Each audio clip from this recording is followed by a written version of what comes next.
Hello everyone, welcome to the channel. This is Chandan Sharma और आज की क्लास में हम बात करने जा रहे हैं इंटीग्रल के, डेफिनेट इंटीग्रल के, जो हमारे सेकंड एक्सरसाइज है, मतलब जो चैप्टर 7 की 9th एक्सरसाइज है नए बुक में और पुरानी बुक के अकॉर्डिंग 10th एक्सरसाइज, उसकी बात करेंगे। इसमें हमने ऑल्दो लास्ट क्लास में भी बात की थी जिसमें हमने डेफिनेट इंटीग्रल की ही बात की थी। वहां हमने दो वेज से बात की थी कि हम डेफिनेट इंटीग्रल में जो सब्स्टिट्यूशन टॉपिक पर बेस्ड क्वेश्चंस है उनको कैसे कर सकते हैं। एक था लिमिट चेंज करके, एक विदाउट चेंजिंग द लिमिट। तो जो लिमिट चेंज करके हमने करना है उसी पर बेस्ड है हमारी एक्सरसाइज। ऑल्दो आप दोनों में से कोई भी यहां पर भी यूज कर सकते हो, तो मतलब कुछ नया नहीं है, वही है हम जो ऑलरेडी बात कर चुके हैं। तो डायरेक्ट आते हैं एक्सरसाइज के कुछ क्वेश्चंस पर। कुछ अच्छे क्वेश्चन जो है इस एक्सरसाइज में उनकी बात कर लेते हैं जिसमें अक्सर स्टूडेंट्स को डाउट्स आते हैं। तो starting with second question of the exercise is you have to integrate square root of sine phi cos raise to power 5 phi d phi. इसको इंटीग्रेट करना है आपको। कैसे कर सकते हैं? स्क्वायर रूट के अंदर है साइन फाई, ठीक है। अब हम रूट वाली टर्म का तो इस वे से नहीं कर सकते कि कोस को टी पुट कर दे, साइन फाई डी फाई को डी टी रिप्लेस कर दे, because that is in square root. मतलब साइन को तो हमें पुट करना ही है। साइन को पुट करेंगे तो साइन का डेरिवेटिव आएगा कॉस। तो एक कॉस को यहां से सेपरेट कर लेते हैं। This is 0 to π/2 sine phi. This is cos raise to power 4 phi into cos phi d phi. अब साइन का तो हमारे पास हो गया अरेंजमेंट, साइन को टी पुट करेंगे तो कॉस फाई डी फाई तो डी टी आ जाएगा। तो इस कॉस 4 को भी साइन की टर्म्स में कन्वर्ट कर लो।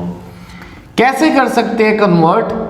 0 to π/2 square root of sine phi cos 4 that means cos square का स्क्वायर, ठीक है। कॉस स्क्वायर का स्क्वायर लिख सकते हैं इसको। तो cos square means 1 minus sine square phi का होल स्क्वायर। तो ये हो गया cos स्क्वायर का square into cos phi d phi. तो क्या करेंगे अब? पुट करिए साइन फाई को से t के equal, derivative of sine phi is cos phi d phi that is dt। ये आ गई हमारे पास term. cos phi d y की वैल्यू हो गई dt। साथ साथ लिमिट भी चेंज करके चलेंगे। तो लिमिट कैसे चेंज करनी थी? when फाई इज 0, जिन्होंने लास्ट नहीं देखी वीडियो, लिमिट क्यों चेंज कर रहे हैं? बिकॉज लिमिट हमारे पास है फाई की, ठीक है। फंक्शन अभी फाई की टर्म्स में, तो लिमिट फाई की है। बट जब हमने सब्स्टिट्यूट कर दिया, अब देखो हमारा इंटीग्रल क्या आया है। इंटीग्रल आ गया root t 1 minus t square का स्क्वायर डी टी। तो फंक्शन हमारा आ गया टी का। लिमिट फाई की तो लेके चल नहीं सकते, इसलिए पहला काम ये होगा, अब लिमिट चेंज करेंगे, टी के लिए लिमिट फाइंड आउट करेंगे। So when phi is T, sorry 0, T की वैल्यू क्या हो जाएगी? Sine 0 is 0 and when phi is π/2 t will be sine π/2। Sine π/2 की वैल्यू आ गई 1।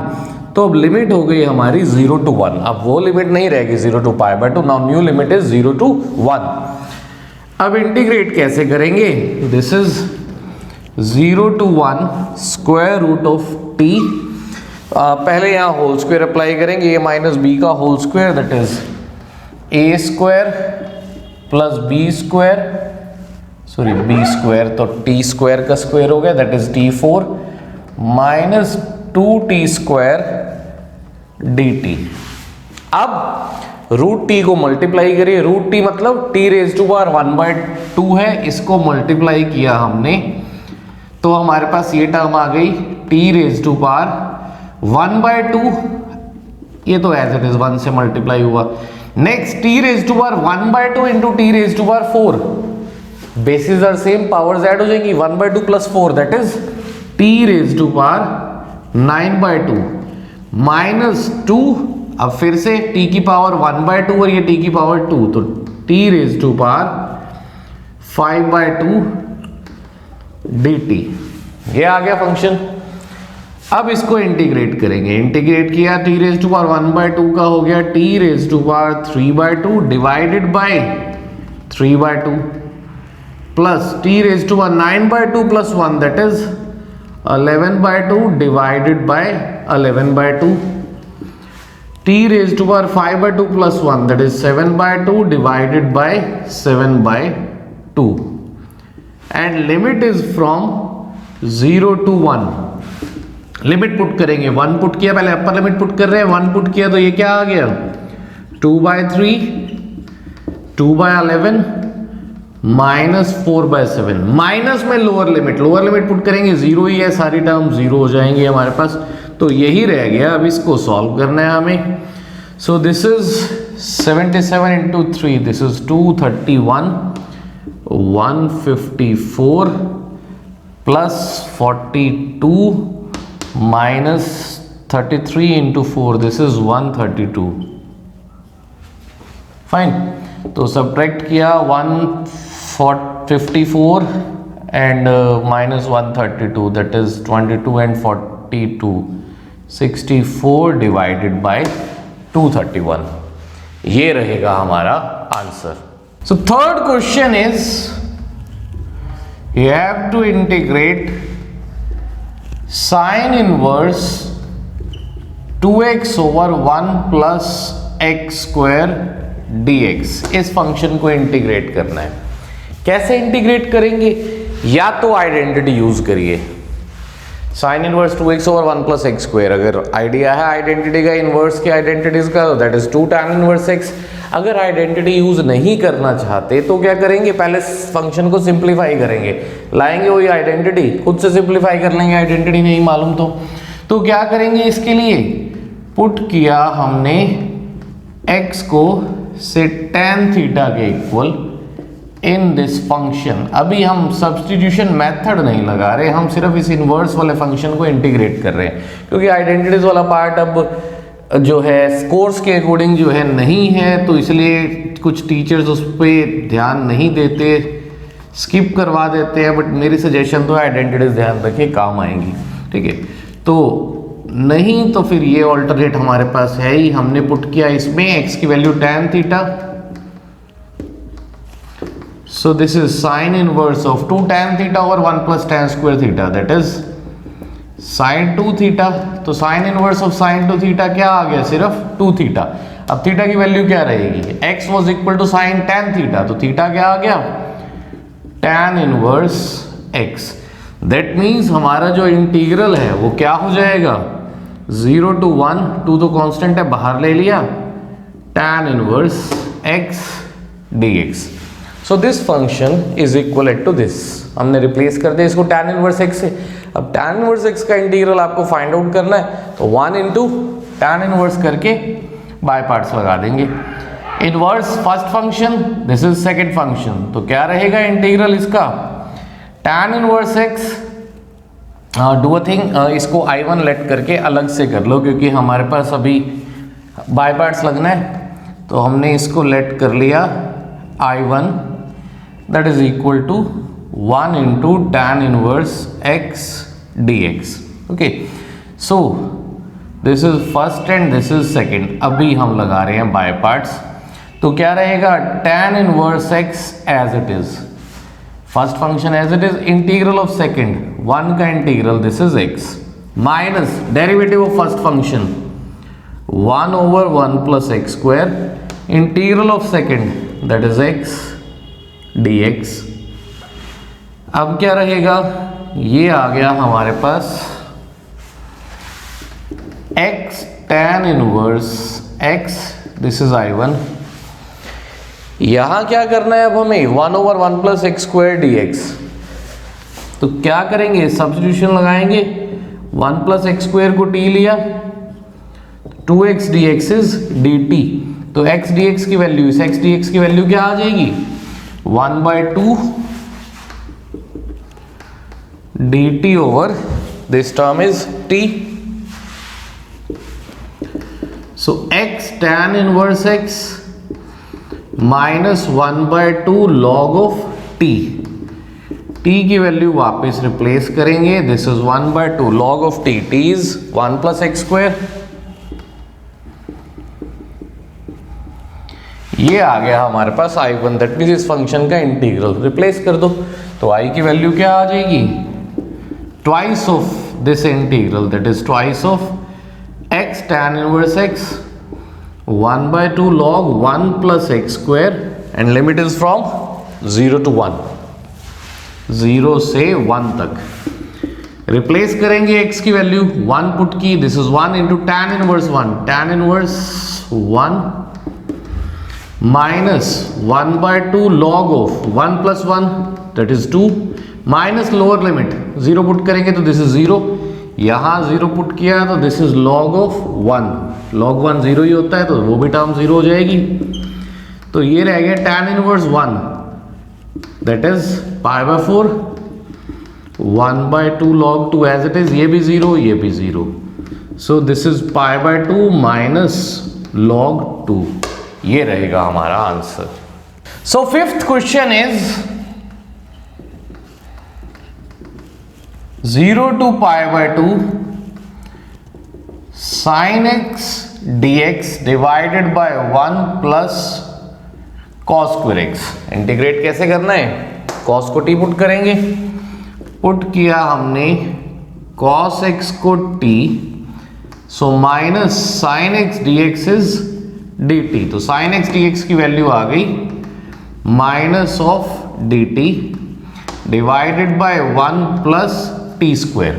लिमिट चेंज करेंगे, when x is 0, lower limit 0 है, x 0 है तो t क्या हो जाएगा, cos 0 दैट इज 1, तो लोअर लिमिट आ गई 1, एंड व्हेन x इज π/2 तो t क्या हो जाएगा, x π/2 है तो t क्या आ गया, cos π/2, cos π/2 इज 0, तो लिमिट हो गई 0 to 1, सो माइनस ऑफ क्या रहेगा 1/1 + t² का integral that is tan inverse t, limit is from 1 to 0, so this is tan inverse 0 minus tan inverse 1, tan inverse 0 is 0, ये क्या हो जाएगा π/4 minus minus this is plus π/4, ये रहेगा हमारा आंसर। ओके,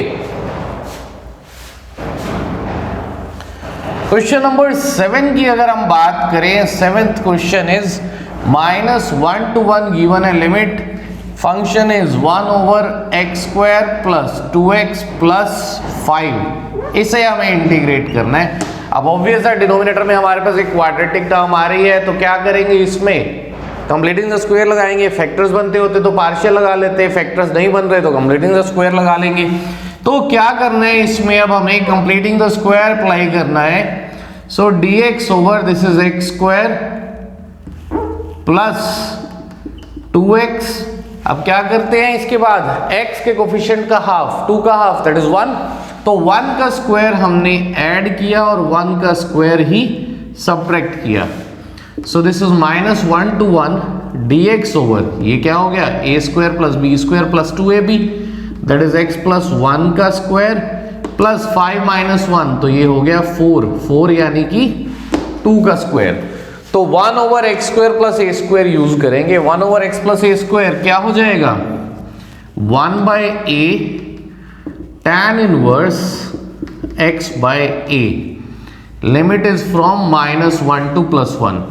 रिप्लेस करेंगे लिमिट, 1/2 कांस्टेंट है इसको बाहर ही रहने दो, tan इनवर्स 1 पुट किया 1 + 1 2, 2/2 1 आ गया, माइनस में tan inverse -1 + 1 that is 0, so this is 1/2, तो ये हो गया π/4 - 0, सो π/4 × 1/2 π/8, ये है हमारा आंसर। ठीक है, तो इजी ही है, कुछ ज़्यादा अलग नहीं है, आपको पहले के मेथड्स यूज़ करने हैं, जो अब तक हमने इंटीग्रल के मेथड यूज़ किए थे उन्हीं मेथड्स को यूज़ करते जाना है। लिमिट आपको पता है पुट करने का, upper limit minus lower limit, तो कुछ ज़्यादा डिफरेंस नहीं आएगा।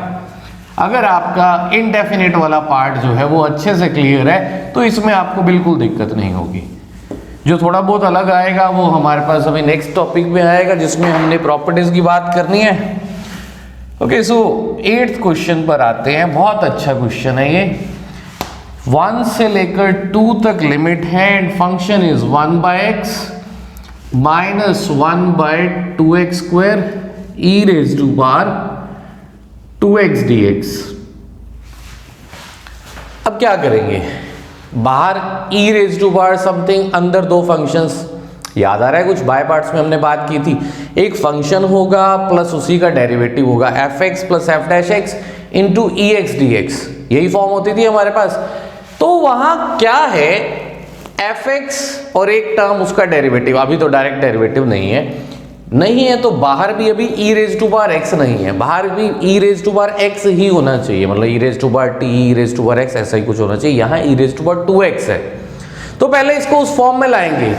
पहला काम हमने क्या किया, पुट किया 2x को t के इक्वल, डेरिवेटिव क्या हो जाएगा 2dx is equal to dt। तो इंटीग्रल क्या हो गया हमारे पास 1/2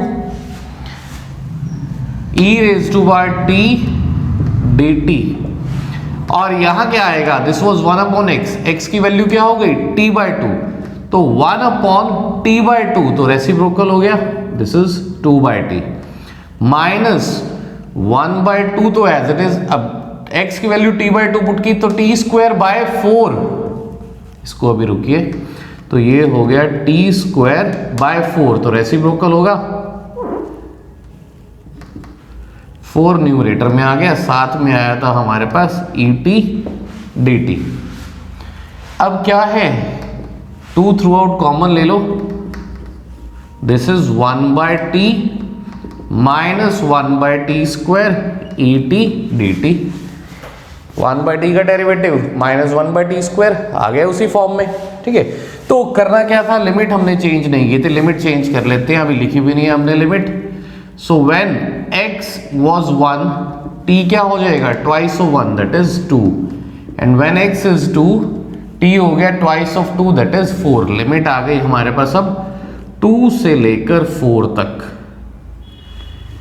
सो क्या हो गया, ft plus f' et dt किसके इक्वल हो जाएगा, लिमिट इज फ्रॉम 2 to 4। साथ चाहो तो मेंशन कर देंगे क्या प्रॉपर्टी हमने यूज की है, यूजिंग fx प्लस f' का integral, this is equal to fx e raise to power x plus C, all दो होता था, ये डेफिनेट है सी की जरूरत नहीं पड़ेगी, तो ये आइडेंटिटी साथ मेंशन कर देंगे, इसको यूज करते हुए आया। अब वैल्यू पुट करेंगे, तो अपर लिमिट पुट की हमने, this is 1/4 e raise to power 4 minus 2 put करेंगे e raise to power 2/2, e²/2 common ले लेते हैं, here we have e²/2 minus 1, ये आ गया हमारा आंसर, ठीक। So moving to last question, okay इसको रबी कर लेते हैं। अच्छा है अगला क्वेश्चन भी, ऑल्दो एमसीक्यू की फॉर्म में वहाँ गिवन है, बट एग्जाम में एमसीक्यू ही नहीं, ये कई बार 3-4 मार्क्स में भी आ जाता है, तो इस टाइप के क्वेश्चंस अच्छे क्वेश्चंस कंसीडर किए जाते हैं। छोटी सी बात ध्यान रखनी होगी बस आपको यहाँ पर, बाकी फिर सारा सिंपल ही है। This is x minus x cube raise to power 1/3 divided by x raise to power 4 dx। क्या करेंगे, जब भी आपके पास ऐसा कोई फंक्शन आए, फ्रैक्शनल पावर है और अंदर कुछ फंक्शन दिया हुआ है, हमें पॉलिनोमियल फंक्शन कोई भी दिया हुआ है, क्या काम करना है आपने, जो भी यहां से हाईएस्ट x की पावर कॉमन आ सकती है ले लीजिए। अगर यहां से हाईएस्ट पावर कॉमन लेने की बात करें, क्या है x क्यूब को कॉमन लेंगे तो बाहर क्या आएगा, x cube raise to power 1/3 that is x। यहां क्या रह गया, x क्यूब कॉमन लिया इसमें से, that is 1/x² minus 1 raise to power 1/3 dx over x raise to power 4। तो ये क्या है 1/3 से 1 this is 1/x² minus 1 raise to power 1/3 divided by x cube रह गया। अब क्या करें, इसको टी पुट करिए, सब्स्टिट्यूशन लगेगा, सिंपली सॉल्व हो जाएगा हमारा क्वेश्चन। (1/x² -1 को हमने टी पुट किया, डेरिवेटिव क्या होगा इसका -2/x³ 1 का तो 0 हो गया into dx that is dt। हमें चाहिए dx/x³ की वैल्यू, dx/x³ की वैल्यू क्या आ जाएगी -1/2 dt। तो इंटीग्रल हमारा आ गया -1/2 dt। साथ में फंक्शन क्या हो गया, this is t⁻1/3। Limit change करनी है, तो व्हेन x इज 1/3, जब x 1/3 है, t क्या होगा 1/3 पुट करेंगे x की वैल्यू, तो 1 अपॉन में 1/3 का स्क्वायर दैट इज 1/9, रेसिप्रोकल हो जाएगा, दिस इज 9 - 1 8 आ गया। And when x is 1, t is 1 - 1 0।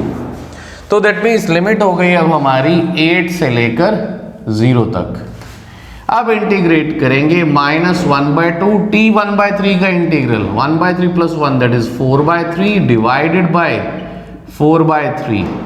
Limit is from 8 to 0, so this is -3/8। Limit put की, अपर लिमिट 0 था तो ये 0 ही हो गया, minus lower limit this is 8 raised to power 4/3 -3/8। 8 क्या होता है 2³ raised to power 4/3, this 3 and 3 get cancelled, minus of 2 raised to power 4 that is 16, minus minus plus हो गया, so 6 is the answer। ठीक, सो ये थी हमारी एक्सरसाइज। इसके ऑलमोस्ट एक आधा क्वेश्चन ही और रहता है, तो 2-3 क्वेश्चन हमने स्किप किए हैं, वो भी बिल्कुल सिमिलर सी फॉर्म वाले थे, उनको हमने अभी छोड़ा है, वो आप ट्राई कर सकते हैं इजीली। तो ये था हमारा डेफिनेट इंटीग्रल के बेसिक्स की कुछ बात। इसके बाद हमारे पास लास्ट टॉपिक जो बचा है that is properties of definite integral, जो मैं ऑलरेडी आपको लास्ट वीडियो में भी याद दिला चुका हूँ कि बहुत इंपॉर्टेंट टॉपिक है। ये लगाकर चलिए, उसमें से क्वेश्चन डेफिनेटली आएगा ही आएगा। ठीक है, सो नेक्स्ट क्लास में बात करते हैं उस इंपॉर्टेंट टॉपिक की। सो अगर वीडियो पसंद आई है लाइक करिए, शेयर करिए अपने फ्रेंड्स के साथ, सब्सक्राइब नहीं किया तो सब्सक्राइब करिए। Thank you.